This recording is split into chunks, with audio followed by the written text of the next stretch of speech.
El coaching es una herramienta muy extendida en la actualidad y muy utilizada sobre todo por las empresas o por los coaches que aplican esta herramienta a la mejora de la productividad, a la mejora de la eficiencia en las empresas.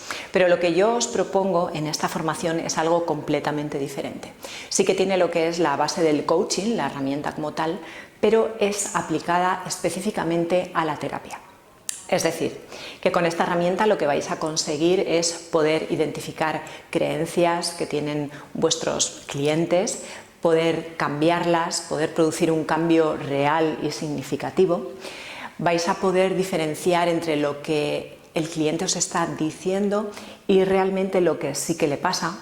Vais a poder localizar el origen, el foco de ese conflicto, y todo esto independientemente de la herramienta que utilicéis. Podéis utilizar Reiki, podéis utilizar flores de Bach, podéis ser terapeutas manuales de quiromasaje, pero es una herramienta que os va a ayudar a cómo preguntar a la persona, cómo estar enfrente de cualquier individuo que os esté comentando un problema. Es decir, es una herramienta que no existe a día de hoy, es algo que he diseñado conociendo con los conocimientos de coaching que tengo y aplicado directamente a la terapia. Y yo creo que esto va a cambiar muchísimo el bien hacer de los terapeutas.